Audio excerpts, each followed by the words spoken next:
Hey guys, welcome back to another video. Today I want to talk to you guys about how to fight boredom. So boredom is an interesting phenomenon. We as humans have a deep discontent and a deep spite against boredom, right? Humans are very goal-oriented. We need to be occupied, right? We need to have something to do. Right? So how do you fight boredom as someone who's kind of you find yourself bored, you wake up, I remember like during the summers, when I was in school, I would be like extremely bored, right? I would be playing Xbox like all day. And one summer, I think it was like sophomore year going into like junior year, I didn't play any video games the whole summer and I was really bored, right? I had the gym, but that was about it. The rest was just kind of like, hanging out, laying down, maybe going outside, but that's about it, right? And I was very anxious that summer because I didn't know how to deal with boredom. I didn't know how to navigate the situation, right? So I think like as a foundational understanding, it's very foundational to understand that to fight boredom, you have to just accept boredom, right? Once you accept boredom, you don't fight it because what is boredom? Boredom is not having anything to do, right? Not being occupied with something, just being in the moment, right? With no material thing you're doing, right? So boredom, when you're bored, your mind starts to reflect and contemplate your life, right? So a lot of people fight boredom because they don't like themselves, right? They don't like themselves. Deep down, they don't like how they behave. They don't have clear values. They don't like what their life is. Deep down, they don't. That's why partying is escapism.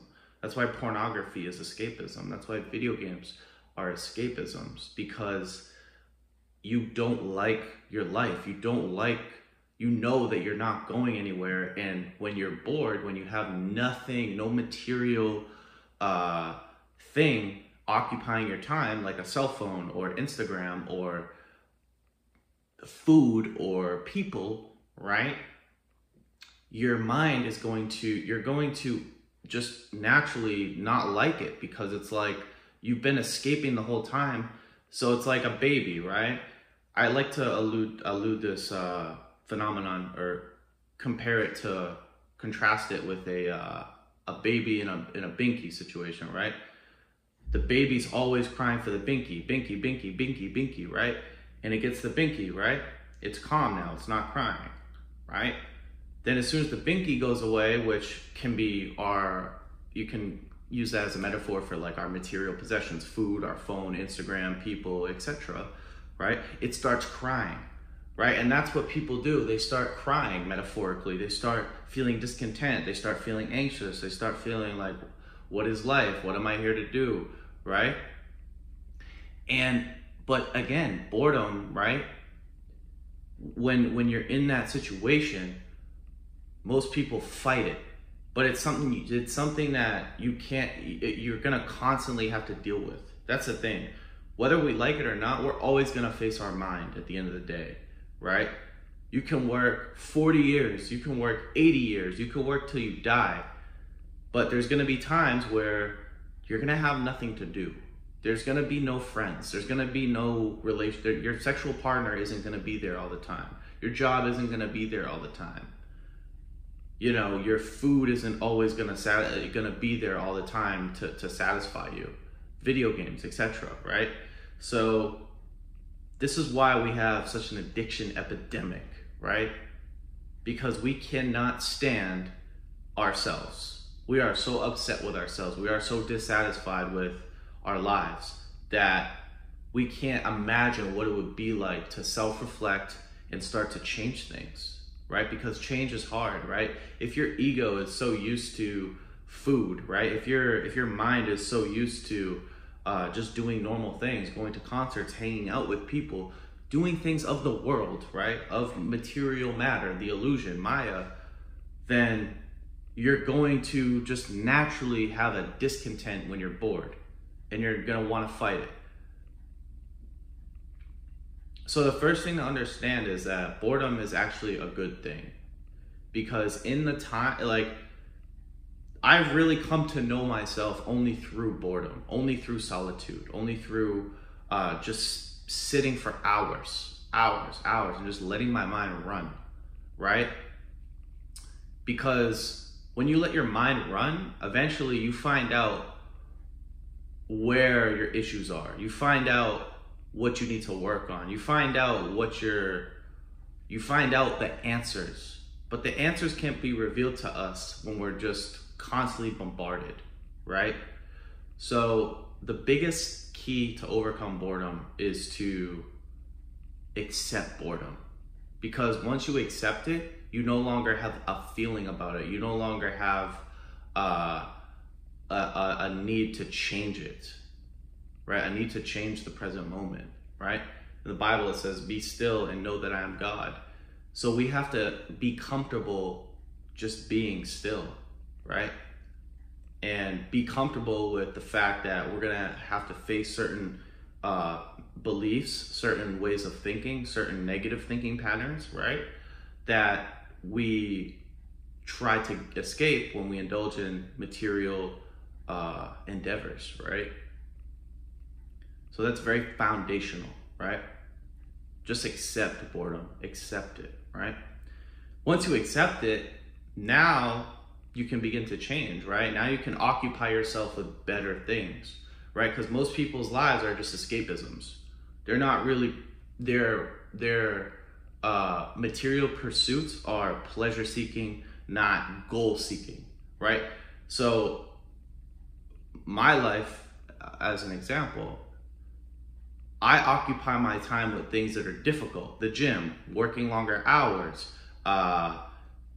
figuring out how I'm gonna create my next piece of content, brainstorming ideas, things that aren't pleasurable, things that don't give me a super high dopamine hit, right?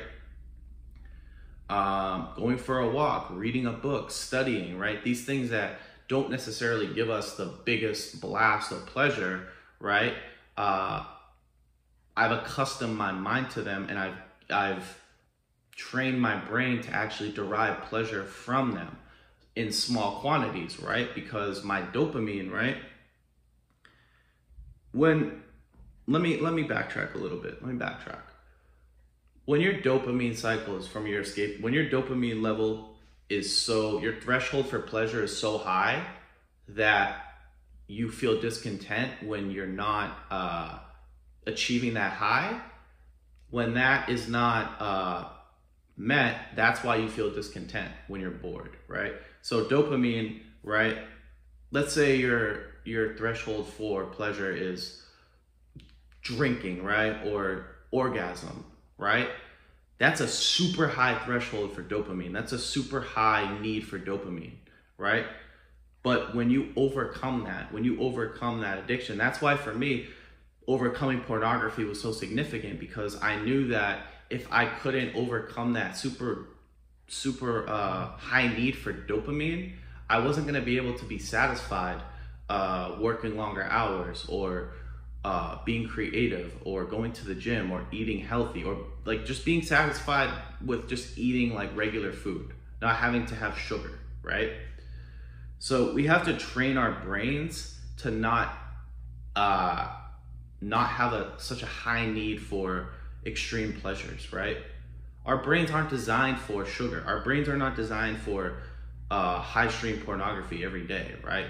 Do you think that 4,000 years ago, 10,000 years ago, millions of years ago, our dopamine threshold was as high as it is now? Our need for pleasure was as high as it is now? No. Our natural state is just deriving pleasure from basic things, right? Eating regular food, regular healthy food, going for a walk, reading a book, right? So that's very foundational,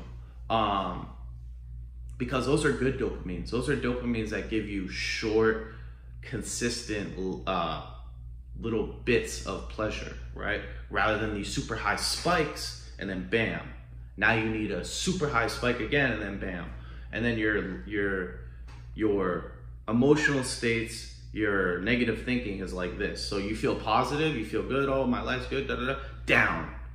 Then you're like, fuck, I need it again, up, down, right? So there's two keys to this boredom topic, right?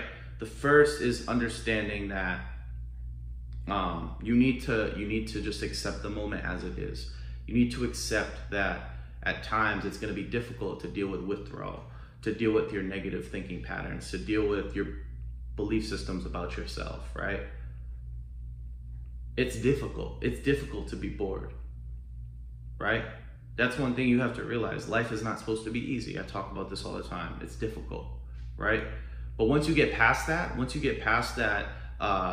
initial phase, it may take you a year or 2 or 3 to get really comfortable with yourself, of who you are, right? Because that's what boredom is. Boredom is not, it's basically another form of saying, I don't like the present moment. I don't like what's going on in here. That's exactly what it is, right? So I think you guys kind of get the message here. You have to accept what is, right? Accept that, you know, hey, I have nothing going on right now and it's okay. You know, and also work to reset your dopamine. Work to reset that, right? Because even if, like myself, for example, right?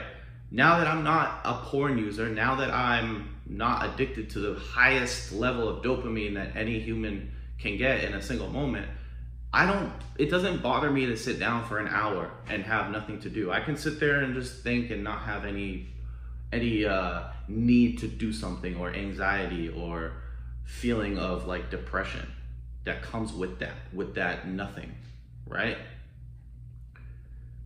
So yeah, guys, I think you kind of get the message here. Yeah, that's it. If you enjoyed the video, make sure to give it a thumbs up. If you are new to the channel, make sure to subscribe. If you have any questions, comments, feel free to leave them down below.